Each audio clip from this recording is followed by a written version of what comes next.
गौतम बुद्ध की शिक्षाप्रद कहानियां हर वर्ग के व्यक्ति को प्रेरित करती है।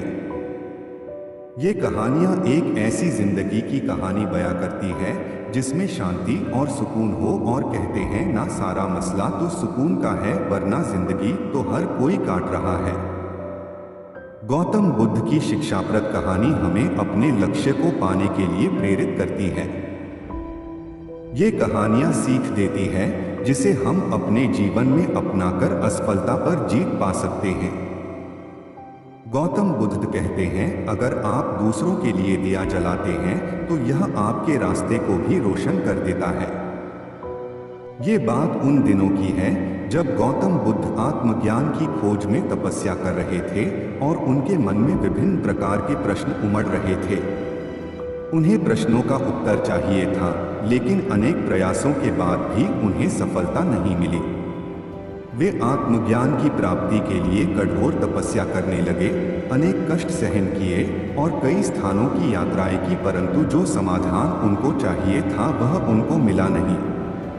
एक दिन गौतम बुद्ध के मन में कुछ निराशाजनक विचार आने लगे और वे सोचने लगे कि धन, माया, मोह और संसार के भी समस्त वस्तुओं का भी त्याग कर दिया, फिर भी आत्मज्ञान की प्राप्ति नहीं हुई, और क्या मैं कभी आत्मज्ञान प्राप्त कर सकूंगा, और मुझे आगे क्या करना चाहिए। इसी प्रकार के अनेक प्रश्न गौतम बुद्ध के मन में निर्माण हो रहे थे।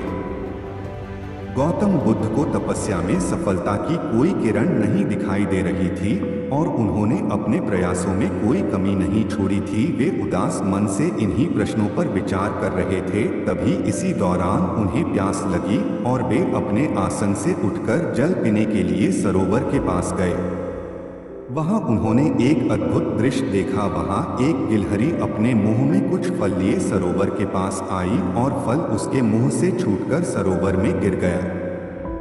गिलहरी ने देखा कि फल पानी की गहराई में जा रहा है। तभी गिलहरी पानी में छलांग लगा दी और उसने अपना शरीर पानी में भिगोया और बाहर आई, और बाहर आकर उसने अपने शरीर पर लगा पानी झाड़ दिया और दोबारा सरोवर में कूद गई। उस गिलहरी ने यह कार्य करना जारी रखा। बुद्ध गिलहरी के इस कार्य को देख रहे थे, लेकिन गिलहरी इस सबसे अनजान अपने काम में जुटी हुई थी। बुद्ध भी सोचने लगे कि इसके इस प्रयास से इस सरोवर का जल कभी खत्म नहीं होगा और न ही इससे इसके मुंह से सरोवर में गिरा फल ही प्राप्त होगा। इसके बावजूद इसने हिम्मत नहीं हारी है। यह सरोवर खाली करने के काम में पूरी हिम्मत से जुटी हुई है। अचानक बुद्ध को यह भान हुआ कि जब यह गिलहरी हिम्मत नहीं हार रही है, फिर मैं तो मनुष्य हूँ।